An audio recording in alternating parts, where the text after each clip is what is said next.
Hey guys, it's Gary, back again. Doing a video. I've been putting this one off for a couple weeks now, I guess. Um, and for fear of leaving out some important information, um, I like to do in-depth research and stuff like that before I do a video, and it's kind of preventing me from making videos. So, whatever I know is what I know. It certainly isn't going to be an in-depth biography necessarily on any of the artists that I do. Chet Baker is playing in the background, depending on how well you can hear it or not. I wanted to do Chet Baker because Rob in Boston mentioned that I had mentioned Chet Baker in one of my recent videos. And Rob Panique's 1960 said he never sees anybody in the VC talk about Chet Baker, which was surprising to me considering how incredibly popular he was, especially in the late, well, throughout his whole career. But in the late 50s and early 60s, and you have to remember, this is not the time we live in now, guys. Jazz music was very popular back then still. It was still part of the overall pop music scene. So it probably wasn't unlikely to hear, an artist like a Miles Davis in the early quartet years. The John Coltrane quintet. Then he had a Philly Joe Jones on drums. Paul Chambers on bass, John Coltrane, Miles, Red Garland on piano. That stuff was probably played on the radio. A lot of standards, nothing avant-garde about them, not necessarily incredibly long tracks. Jazz, at the time in the late 50s was still, obviously not the experimental stuff, but still part of the popular music world. And Chet Baker was right in there with it for a couple reasons. He's got one of the prettiest, most velvety trumpet tones you would have ever heard. He's known primarily as a balladeer, which would have fit in great with the 50s. Didn't do terribly experimental stuff. Didn't necessarily do 20-minute things with solos on them. And a lot of people knew him, probably a lot of people that weren't hardcore jazz fans, but who may have known who Chet Baker was in the 50s and 60s, may know him as well as a vocalist as they do a trumpet player. Sadly, because he's so great as a trumpet player. It's weird because I first heard him as a trumpet player. I'm going to not go in order necessarily of how I discovered him because it ties in with another artist. But I discovered him as a trumpet player because pretty much from the late 60s on, certainly in the early 70s, I think in general, jazz music wasn't as popular as it was, and his trumpet playing got probably much more attention at that point. He always, throughout his entire career, always continued to sing, always did vocals and live performances. But, the majority of most of what was on his recorded albums would have been instrumental, I guess from the late 60s on, because that's kind of the direction of where jazz was going. It was no longer radio, not that it wasn't radio friendly, but it wasn't played on the radio, jazz at that point anymore. By the time, the rock and roll thing really came in the late 60s. So Chet was known as a beautiful trumpet player. And the other thing is, I've got, most of my stash of his is late career stuff. And I mean, right up until the time, when he died, and he suffered from drug addictions his whole life. I haven't done a real close analytical listen to every breath and every tone, but I don't hear any kind of fall off in any of the quality of what, he sounded like. In terms of the trumpet, was always there. And he had all kinds of health problems and difficulties, apparently, throughout his whole life. Excuse me while I go off camera for 1 minute. Guys, I got my window open. This is really dangerous for me to do because I'm on the ground floor. And so, if we get interrupted, I'm going to have to close the window if I'm very far into this. One of the things I pulled out from my Chet Baker retrospective, because I don't have a ton of CDs. If I have albums, I don't recall which ones they are, so I didn't really go looking for them too much. But here's a book. Now, a while ago I talked about Art Pepper's autobiography, which is my favorite book in the world and probably the best autobiography I've ever read, mainly because it was intensely honest and somebody who did bad things doesn't try to make an excuse for them. Chet Baker, this very, very thin book, which came out after he died. There's a little foreword on it by his wife, which makes it very similar to the Art Pepper book, because Art Pepper's wife, Lori Pepper, helped Art do his autobiography and oversaw it and really made it happen. Without her, it wouldn't have happened. Apparently, at some point, Chet Baker started to write. It's not clear when. This is really very thin on details. At some point, Chet started to kind of do an autobiography, and my guess is that this was probably written over a very short period of time in the early 60s. And with the amount of, I think it's 112 pages in a very small book. There's no explanation. There's his wife, and this was published after he passed away. I'm looking for a publication date. 1997, so he passed away in 1988. His wife does this really kind of very poor, measly, barely one-page introduction about how Chet Baker was, writing his autobiography, and left out dates completely, like when he was writing it, how long it took. But when you read it, and look, I'm a slow reader, and you can pretty much do this in one sitting. And I think it ends in like 1962 or something, which is barely into his career. With no explanation of when it was written or anything. But considering the amount of material on here, I want to say probably, prior to this 1962, the date that the book just ends, his wife doesn't say how long it took or when it was written or anything. I want to guess it was probably written, what little there is of it. It's kind of like an incomplete book you're reading. Chet Baker doesn't really even do a really detailed biography. It's more like reminiscence of times and things, pretty much from, a few scattered things from his youth, but not a whole lot. Pretty much starts, I think, if I'm correct in remembering, I think it starts when he's in the Army, which is, a good way to, 46 to 47. A good place to start, I guess, because a lot of these books drag on about unnecessary childhood details. But he talks a little bit about Army life and recording and touring. He doesn't really do an in-depth analysis of album sessions or anything. And then just all of a sudden ends in 1962. My guess was that this entire thing was probably written, in the course of a couple of weeks, 2 or 3 weeks or a month maybe, and then he just dropped the idea of finishing it.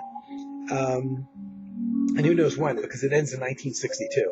So he could have written it then, or he could have been doing it chronologically at a much later date, only got as far as 1962 before he dropped the whole idea. And so what you have here is an incomplete book. If you're a hardcore fan, you probably know all the stuff that's in here. I bought it because I wasn't really that familiar with him, but there's not a whole hell of a lot of detail in here. So if you're a hardcore fan, it's probably worth a read. If you can get it at a reasonable price. I'm not sure if it's in print still. Just thought I'd show that because I knew I was going to forget that. But Chet Baker, known as the balladeer more than anything else, not that he couldn't play up-tempo, but he didn't do a whole hell of a lot of it on his albums. And his singing voice, oddly enough, and this is not an insult to him, but his singing voice, when I first heard it, I thought it was a woman singing. He sings in a very, very soft voice. And because everything I've ever heard him sing was ballads, very soft, very close to the mic. Not that he has an unusually high-pitched voice, but he doesn't do any of the up-tempo jazz or scat singing or anything like that you associate with jazz vocals. So if you just put him on in the background, I can see people thinking that it was a woman singing. Very, very soft voice. Very strange because his life was so turbulent, and his music really doesn't reflect that. I'm not a fan of vocals in general. But if you're going to delve into Chet Baker, no matter what period you pick, you're going to hear something of his vocals, which is why I tend to stick with the later period stuff when he does an occasional vocal here and there. Back in the late 50s and early 60s, when he started recording on his own, though, as a leader, he had full albums of just his vocals. He'd play a little trumpet solo in a tune or something, but the focus of a lot of the songs a lot of the albums were just him singing vocal songs, 4-minute songs, that kind of thing, not long stretched out things even. And he was also, when he was young, a very good looking guy. And he had pin-up good looks kind of in the 1950s James Dean kind of way. And I think that helped his career. It helped bring women into his concerts and get interested in him. Plus the fact that he did vocals too, so he wasn't just an instrumental artist. He played ballads. He didn't do the wild, free jazz stuff or 20-minute solos. So he had this big contingent, I believe, of his fans were women who probably would hear his stuff. You could, like I said, you could hear his stuff on the radio. That's a picture of him, 1950s style. My Funny Valentine. You can see kind of chiseled, good-looking 1950s era. James Dean, kind of skinny guy. This album, My Funny Valentine. Let me see. I didn't check. I'm not sure if this is a. The subtitle of the album, Chet Baker, My Funny Valentine. Chet Baker plays and sings for lovers, which kind of tells you the era that this was made in. I Fall in Love Too Easy. Pacific Jazz label. Let's Get Lost. Moon Love. Time After Time. Not the Cyndi Lauper tune, that much earlier jazz standard. Moonlight Becomes You. My Funny Valentine.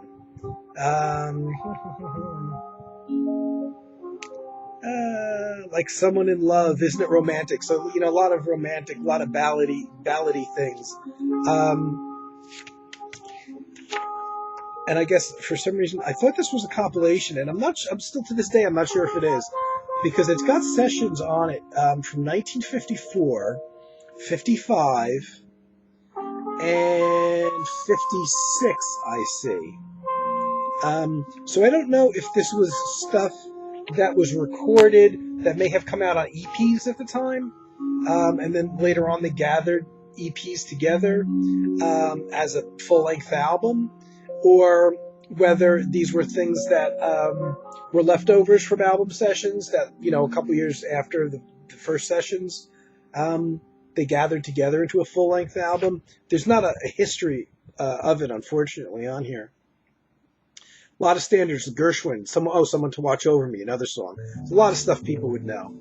Chet Baker, Russ Freeman on piano, kind of the cream of the West Coast, even though he was born in Oklahoma, I want to say. I think he was born in Oklahoma. After the Army, he went into the Army, and after that he left. When he left the Army, he went to Los Angeles area, California in general, and stayed there. So, which is what, when he really established his music career, and when he got known as essentially a West Coast cool jazz kind of player versus the New York school, which was harder bop stuff. So a lot of these names: Russ Freeman on piano, Bud Shank on flute, Red Mitchell on bass, Herb Geller on alto saxophones, Jack Montrose, tenor saxophonist and arranger, who I think ended up writing for movies and TV. Bob Gordon, Shelly Manne on drums. This is clearly West Coast guys. Bob Brookmeyer. A lot of people. Shelly Manne. I love Shelly Manne's drumming. So a lot of these guys, and this is mainly, I want to say this is mainly a vocal album. So, this is not a good album necessarily to purchase to hear Chet Baker play so much, and the songs are all short. My Funny Valentine, but this would have been one of the things that, if you wanted to hear what he was doing and what he was very popular for in the late 50s, this would be something to listen to. Honestly, the reason I bought it because I had later period stuff. I did want to hear earlier period stuff, but when I was in the Columbia House Record Club, this is one of the ones I got on sale, I think. So that's when I bought it, and I think that's the same thing with this next one I'm going to show. This is definitely a compilation. Jazz Around Midnight. Now, if you're a jazz fanatic, you will certainly know this series because the Jazz Around Midnight series, in general, what it does is it features the quieter, they're all compilations, it features the quieter, mellower, in general, works of whatever artists they're featuring. In the case of Chet Baker, it doesn't work because it's pretty much all Chet Baker did anyway. But I bought it to have something else that was essentially from his early period, because it's one of the few things I have from his early period, and it covers dates that it goes a little bit later than the My Funny Valentine album, which was just 54, 55, and 56. Again, this has a lot of vocals, but a bit less vocals than the My Funny Valentine, and it covers a wider range of stuff. And actually, I probably got this one for a relatively low price as well. This is a good album. I mean, this is, again, a lot of vocals on here, but it's a better career overview. Plus, I'm actually quite a fan of the Jazz Around Midnight series, because a lot of times I hear an artist and maybe too much of their stuff is just, one up-tempo thing after the other for me, and I get tired of that. So I like the fact that the record label, and this one's on Verve, kind of grabs together the more lyrical, the more low-key moments of a lot of these jazz artists. Like I said, in Chet Baker's case, most of his stuff is pretty low-key. Anyway, so this isn't atypical of him at all. But this one, there's a lot of easy living. There's a lot of standards on here. The Touch of Your Lips, blah, blah, blah. But they cover a slightly broader range than the My Funny Valentine, and also a little bit less vocals on it. This one has tracks from 55, 1965, so that's quite a few, quite a jump there. 55 and 65 seems like it draws mostly on a couple different, not a lot, actually there's not a lot of different sessions represented here. It looks like 55 and 65 is a huge leap in 10 years of the material gathered on here.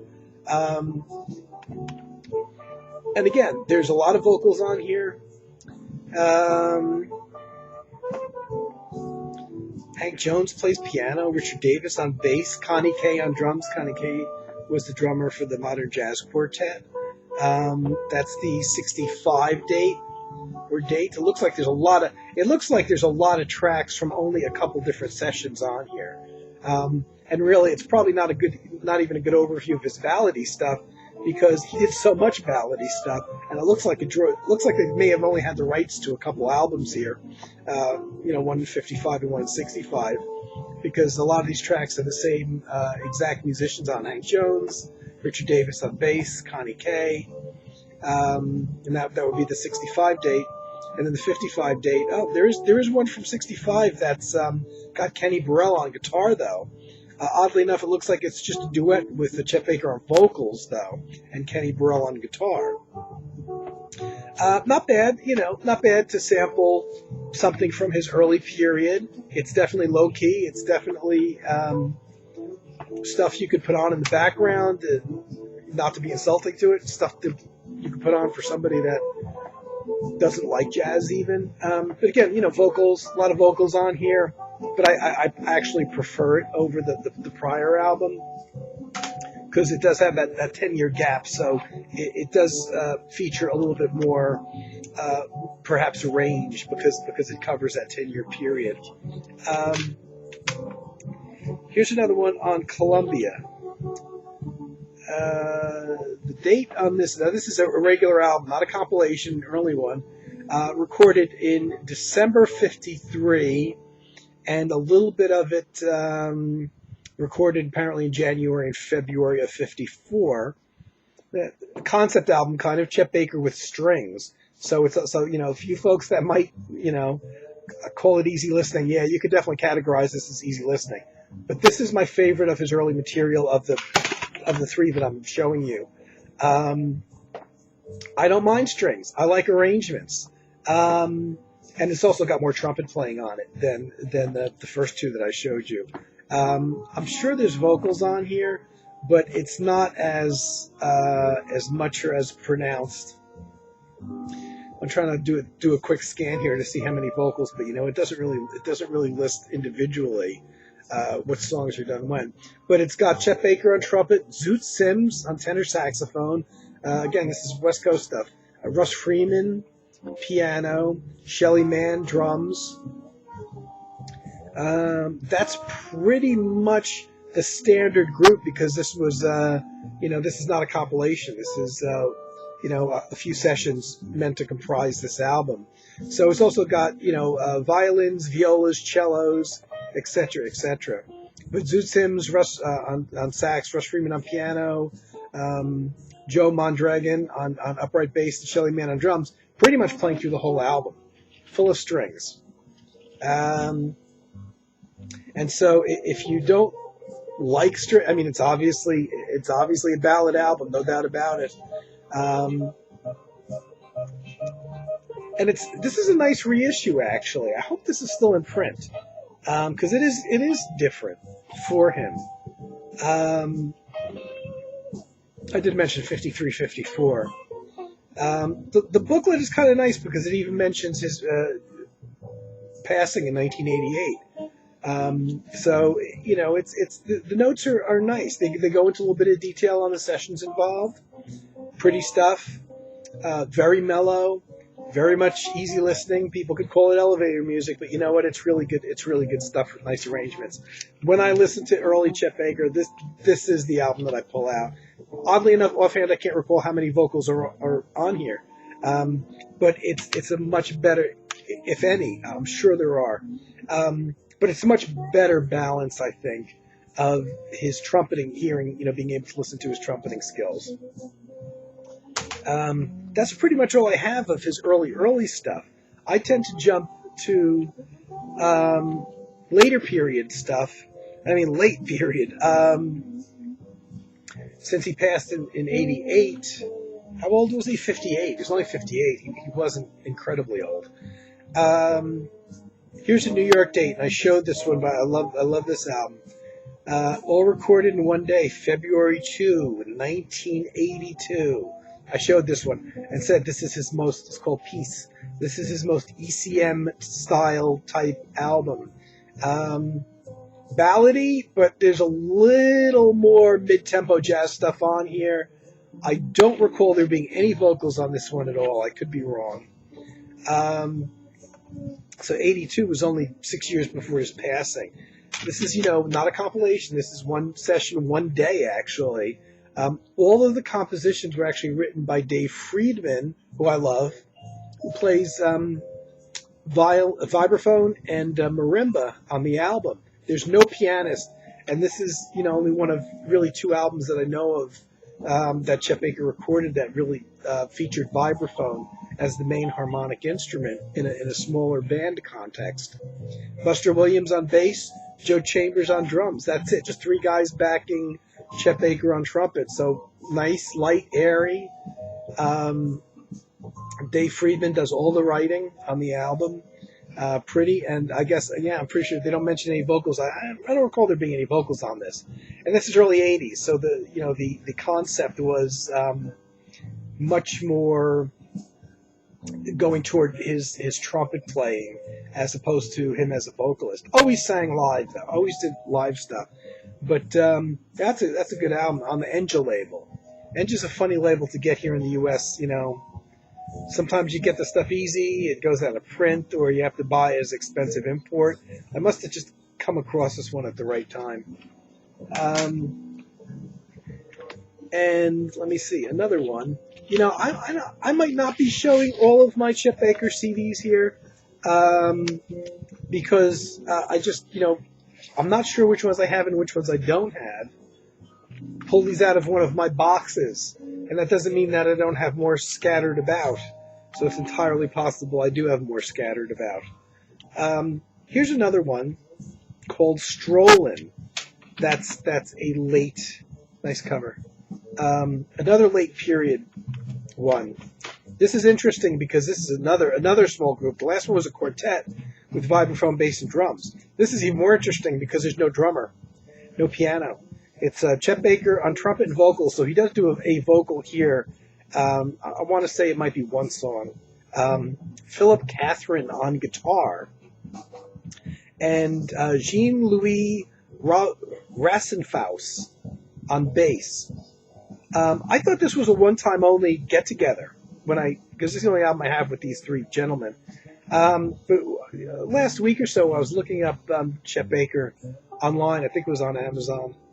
And I found that that this particular trio must have been a working trio for a while, because this had been early 80s, picture of Chet Baker. Because there's several albums with this exact same lineup of Chet Baker, trumpet, Philip Catherine guitar, and Jean-Louis Rassenfaus on bass. And even I found a solo album by the bassist, Jean-Louis, and it was the same lineup. So even though it was under the bass player's name, it was the same Chet Baker, Philip Catherine lineup. Weird. So there's a bunch of recordings apparently made with this trio. Must have been a working trio for at least a while. Yeah, there's one vocal, the George and Ira Gershwin track, but not for me. And there's 4 other tracks. One of them is a Richie Bayrock, the great jazz pianist, track, which is a 15-minute track. Nice and long, stretching out. Yeah, I said how Chet Baker didn't really record long tunes. I meant that in his 50s and early 60s material. As the 70s progressed, he got a bit more into stretching out and soloing. And let me see. Oh, this one was live at a jazz festival in West Germany in June 1985. So, very late in his career, since he passed away in 88. Like I said, apparently either this was a working trio for a while, or they recorded a whole bunch of stuff in a very short period of time. Because I found several albums with this lineup, including one by the bass player under his own name. Do Love for Sale on here, but it's interesting. They do that Richie Bayrock, the piano player, which hardly writes standards, a track called Leaving. I have to check to see if I may have that on another album somewhere by Richie Bayrock. It's a 15-minute track. Interesting, because it's just the trumpet, guitar, and bass. And they recorded a bunch of things. And this, again, is another Enja album. And another album, like the Peace album was a studio album recorded in one day. This is a live album recorded in one day. In June 1985. They don't give the specific date, but obviously it's a live performance, so it's one day. So that's a nice one. Don't even know how I came across that, but I do have the receipt in there. I'm just not going to pull it out now. My last two are probably my favorite of his albums, and the one that I'm going to show, which is called Why Shouldn't You Cry. It's the one that's playing in the background. To what extent you can hear it, I'm not sure. It's kind of a co-led date. It's Chet Baker and the vibraphone player who I had not heard of previously, Wolfgang Lackerschmidt, who plays vibraphone and gongs. He's credited with playing gongs here. And it's essentially a duo date. I guess they're both kind of like the co-leaders of the date. There are tracks on here. This is I have 2 albums that are go-to albums, and this is very obscure of his. Not that it's necessarily hard to get, but I came across this one from the time I got it. This is one of the two albums. This is another Enja album, another one on Enja. Why Shouldn't You Cry? It's very much a go-to album for me of his. This may have been put out after he passed. Yeah, because there's notes written by his wife on here, which have the date of 1995, when Chet died in 88. So apparently these sessions were kind of in the can, waiting to be released. There are from a few different sessions. Let's see. There's sessions from January 1979 on here, November 79, August 1987, and August 1990. Oh, that's a later thing recorded after he died. So basically, there's one track that Wolfgang Lankerschmidt did on his own, kind of as a homage to Chet Baker, that was recorded in '93. So the album obviously came out after that point.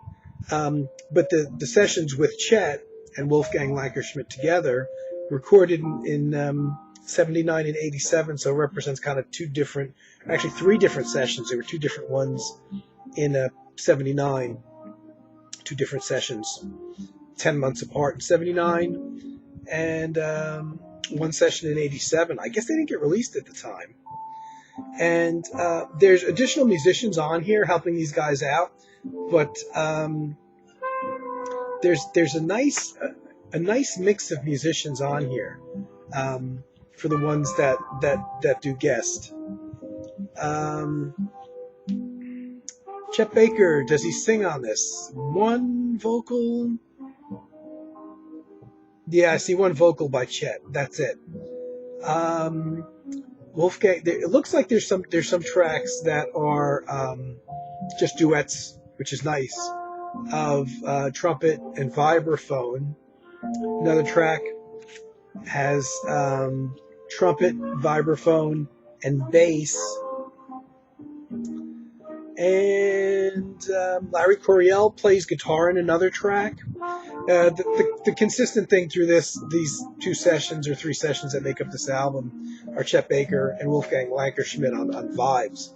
And various tracks have additional musicians. Larry Coryell plays guitar in one track. That same track has Buster Williams on bass and Tony Williams on drums. That's an odd choice there. There's another track that has got Coryell, Buster Williams on bass, and Tony Williams on drums. A trio track of Baker, Lankerschmidt on vibes, and Nicola Stilo on guitar. So it looks like there's three tracks that have the backing band of Larry Coryell on guitar, Buster Williams bass, Tony Williams drums. A couple tracks that are just Chet and Wolfgang together on vibraphone and trumpet, which are probably my favorite tracks. And one that's a trio with guitar added, and one that's a trio with bass added. I got stuff blowing around my room. This is why I don't like to leave this is why I open my windows about 3 days out of the entire year. But it's certainly a laid-back album, even with the presence of Tony Williams, which you don't associate with laid-back music. It's playing in the background. To what extent you can hear it, I don't know, because to me it sounds very loud. And when I go back and I watch these videos, I don't hear anything in the background hardly. So it looks like this came out in '93. It's got a 98 date on it too. The last thing was recorded in '93, and it looks like everything was probably mixed and put together then. Maybe this is a later edition or whatever, but it has a 1998 date on it. I must have bought this as a new release. I highly recommend this. Very, very pretty stuff. That's one of my two go-to albums of his. The other one, the last Chet Baker one I have, at least that I found, is you know what? This is why I like to do research. This is an album called "You Can't Go Home Again," the history of this album is kind of confusing because there's actually two albums on this disc.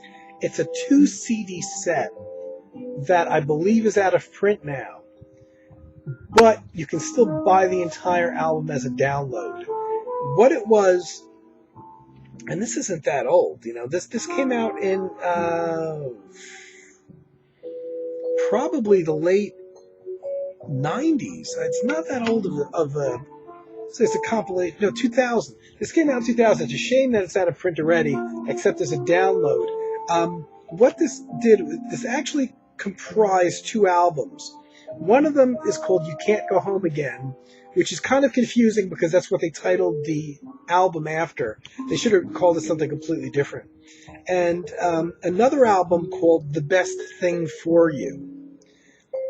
Now, both of those albums, again, after this went out of print, became available individually. The problem, and you could, if you wanted them, you could buy them individually.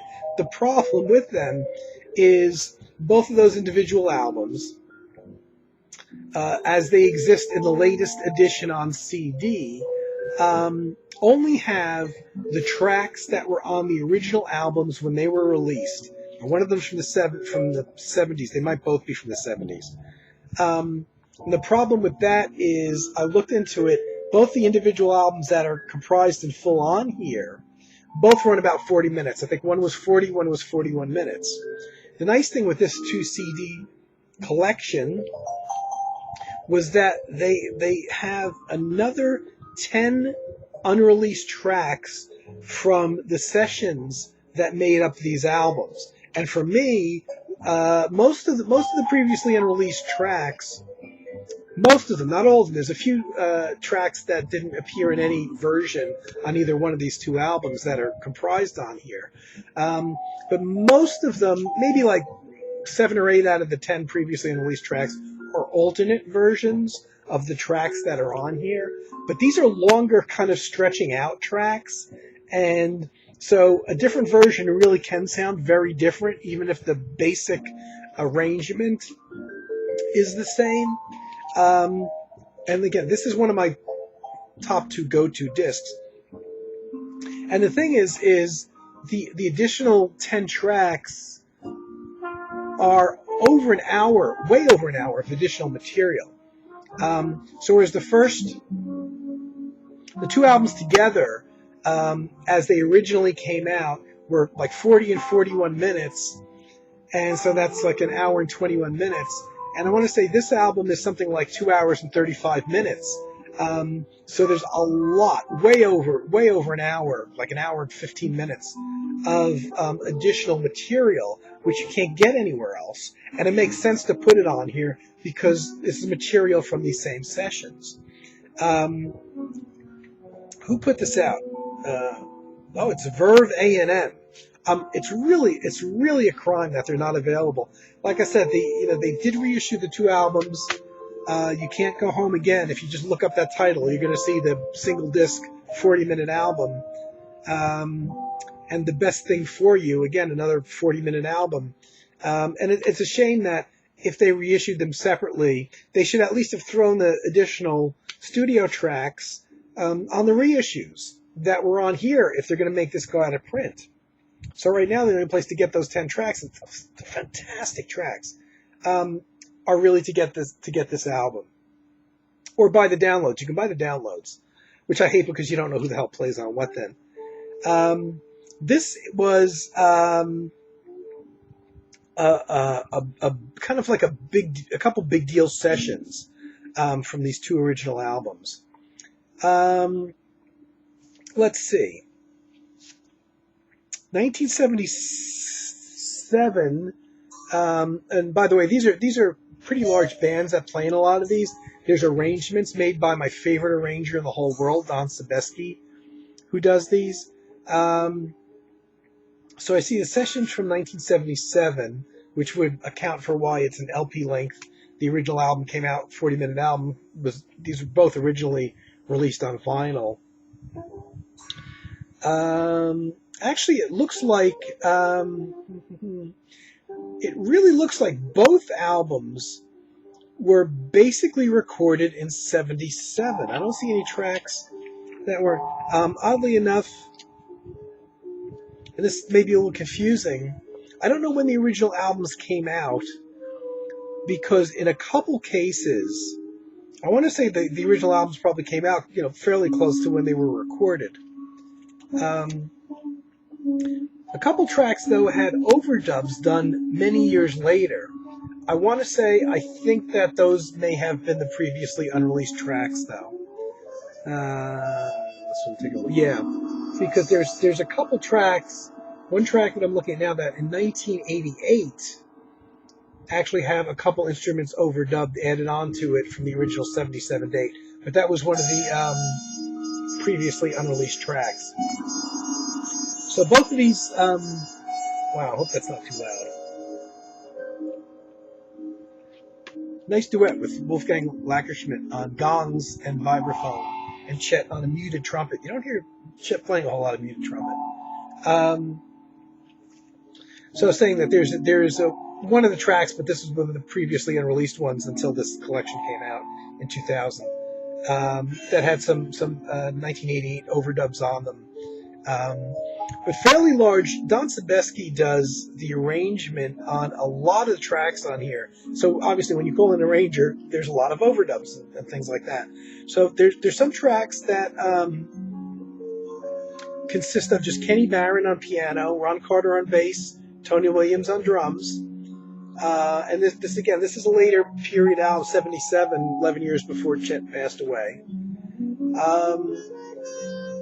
And so he was stretching out and playing quite a bit more then, as opposed to the early days when all the tracks were relatively short.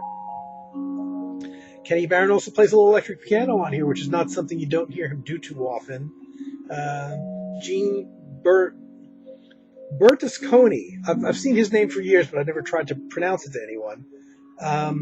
Actually plays guitar on a track that actually has Chet Baker singing on. Michael Brecker plays on here. Richie Bayrock plays on here. That's probably where Chet would have heard that Richie Bayrock tune that he recorded on the previous album I showed. So Richie Bayrock, Michael Brecker plays tenor sax, Richie Bayrock on piano. John Schofield actually plays acoustic guitar on here, interesting, and electric as well. Ron Carter on bass, Tony Williams on drums. Yeah, there's Hubert Laws plays flutes overdubbed on here, some extra percussions. Looks like violin sections. It's not an easy listening album, though. It's not like the Chet Baker with Strings album. This is more of a kind of the pieces that have the overdubs with the things on strings and the fantastic job that Don Sebesky always does, are more expansive pieces.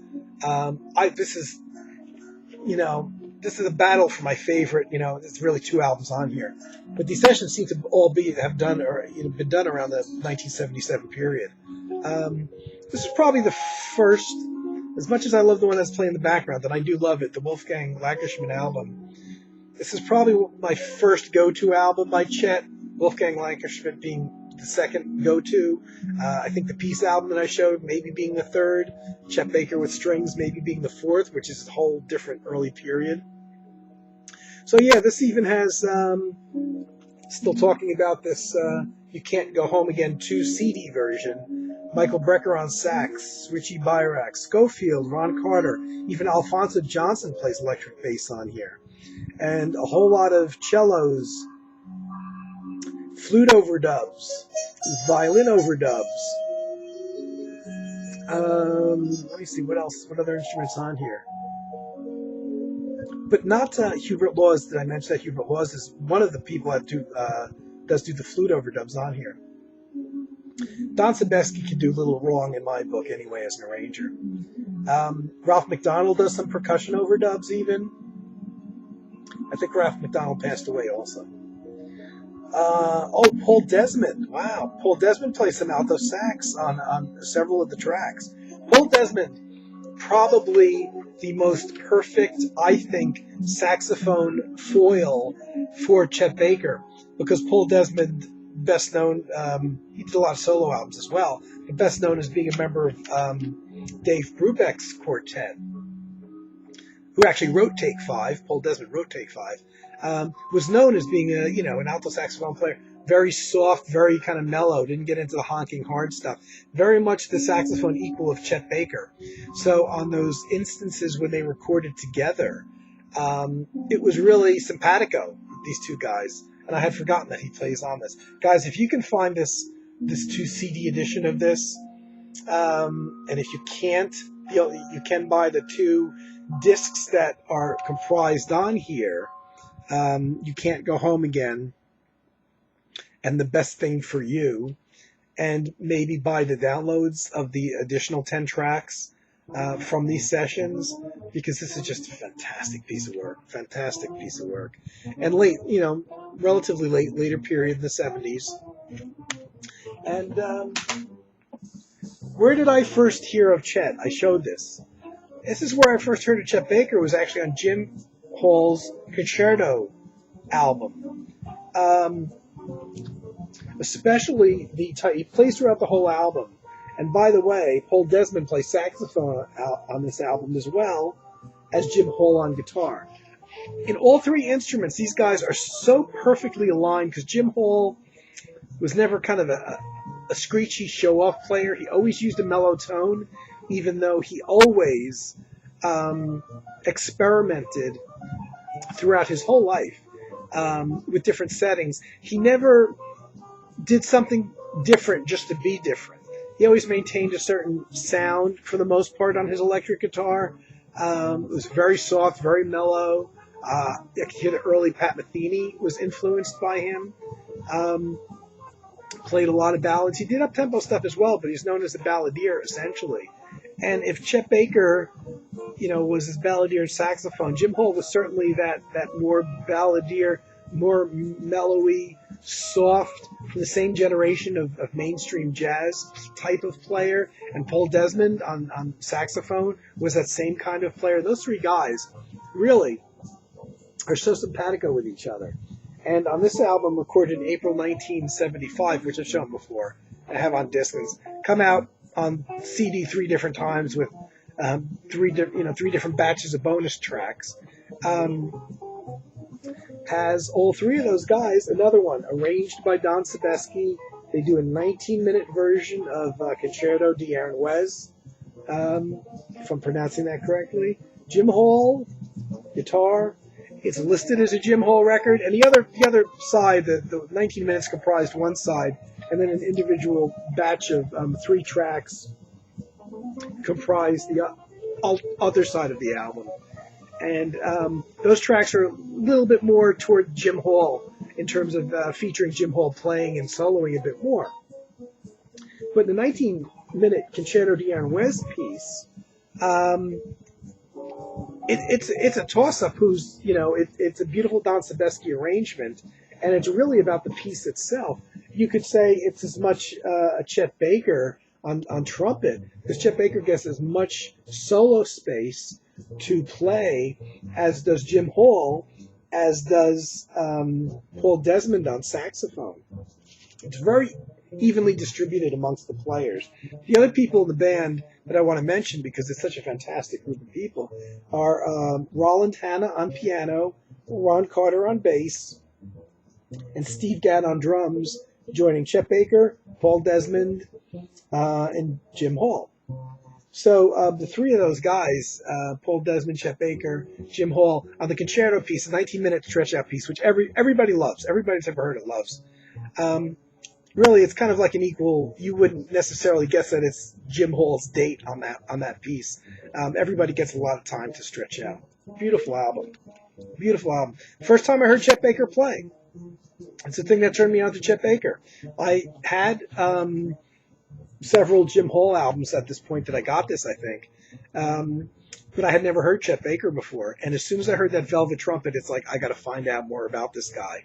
And connected to this, so obviously I just showed you a Jim Hall album. I'm going to do Jim Hall as well. I have a limited number of things, a lot of things I can't find by Jim Hall that I know I have.